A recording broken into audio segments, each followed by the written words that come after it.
Etymology is the study of the origin of words and how their form and meaning have changed over time. Etymological theory recognizes that words originate through a limited number of basic mechanisms, the most important of which are borrowings. The borrowing process is closely connected with historical events and the history of the nation speaking the language. Etymologically, the English language consists of native words and borrowed or loaned words. A native word is a word which belongs to the original English stock as known from the earliest available manuscripts of the Old English period.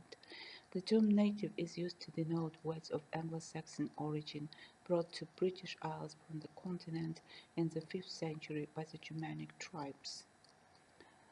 All words of Anglo-Saxon origin belong to very important semantic groups. They include most of the auxiliary and modal verbs, for example, shall, will, should, would, etc. Pronouns such as I, you, he, who, whose, prepositions, for example, in, out, on, under, etc. The native words are further subdivided into Indo-European stock and those of common Germanic origin.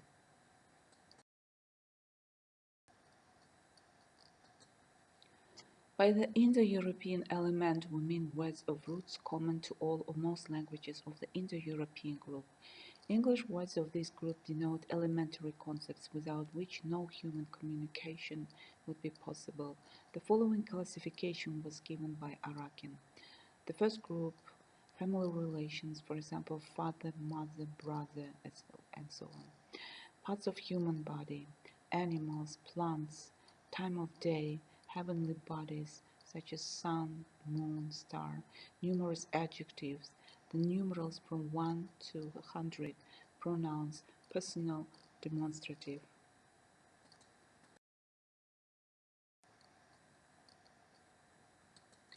The Germanic element represents words of roots common to all or most Germanic languages. Some of the main groups of Germanic words are the same as in the Indo-European element.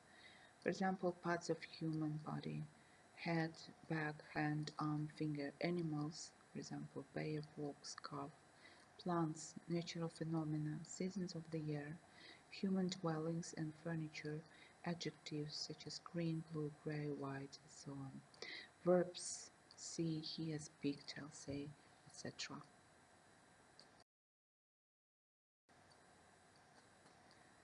Borrowings are taken over from another language and modified in sounding, spelling, and paradigm or meaning according to the standards of the English language. According to many linguists, the percentage of borrowings in English is up to 70% and 30% of the words are native.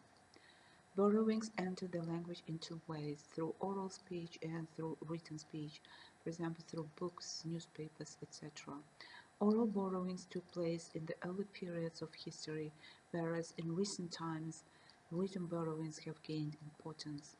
Borrowings may be direct or indirect, that is, through another language. For example, Latin, through which many Greek words came into the English language, and French, by means of which many Latin words were borrowed.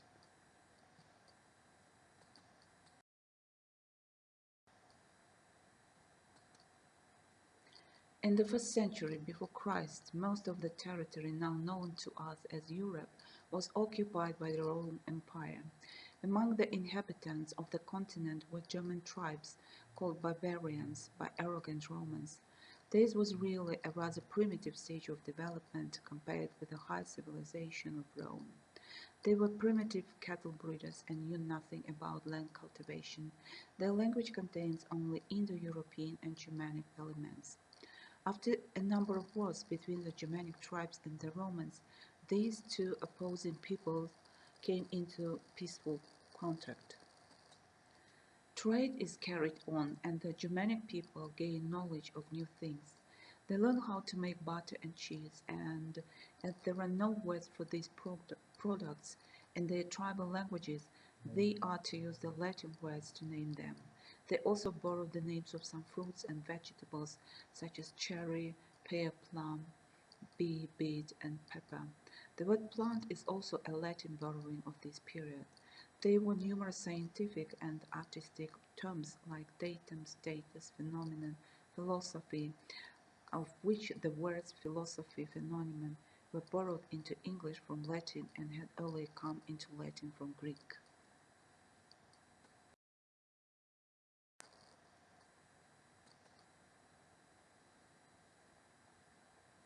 From the end of the 8th century to the middle of the 11th century, England underwent several Scandinavian invasions, which inevitably left their trace on English vocabulary. Here are some examples of early Scandinavian borrowings. For example, call, take, cause, style, law, husband, window. Some of the words of this group are easily recognizable as Scandinavian borrowings by the initial S-K combination, for example, sky, skill, ski, skirt, etc. England became a bilingual country, and the impact of the French language on the English vocabulary is huge. French words penetrated every aspect of social life. There is a very brief list of examples of non-French borrowings. Administrative words: state, government, parliament, council, power, empire. Legal terms: court, justice, crime, prison. Military terms: army, war, soldier, officer. Educational terms: pupil, lesson, library, science, pen, pencil. Numerous terms of everyday life were also borrowed from French in this period. For example, table, plate, saucer, bottom, uncle, etc. The Renaissance period in England, as in all European countries, this period was marked by significant developments in science, art and culture, and also by a revival of interest in the ancient civilizations of Greece and Rome and their languages. This time they came from the Parisian dialect of French and are known as Parisian borrowings. For example, routine, police, bourgeois, etc. However, they are different from Norman French borrowings in that the former have for a long time been fully adapted to the phonetic system of the English language.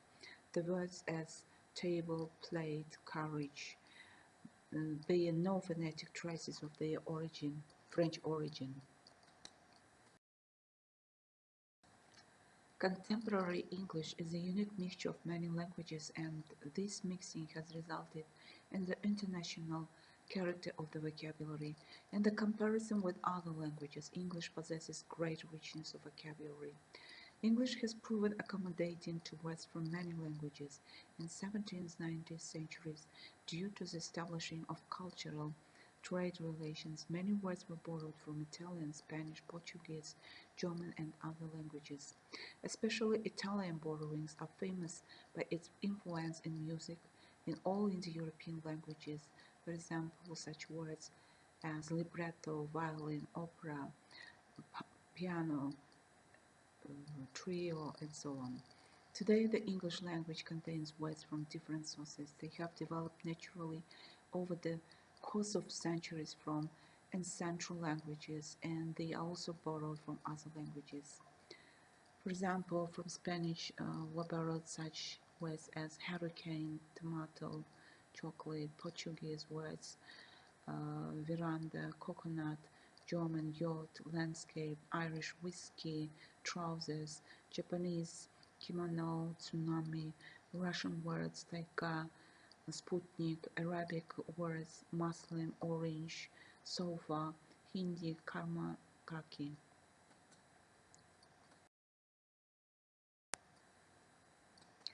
The borrowed words can be classified into the following groups: phonetic borrowings, translation loans, semantic borrowings, morphemic borrowings.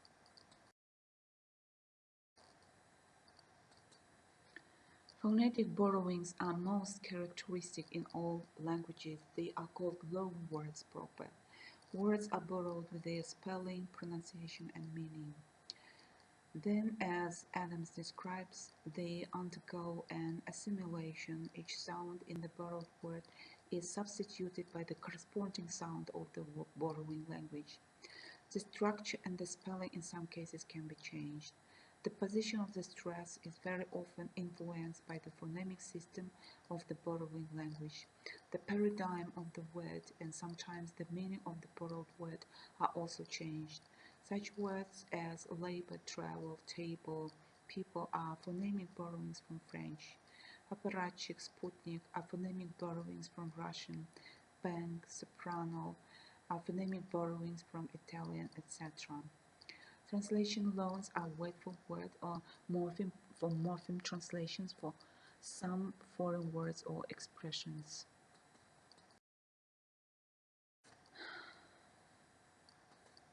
Semantic borrowings are units when a new meaning of the unit existing in the age is borrowed.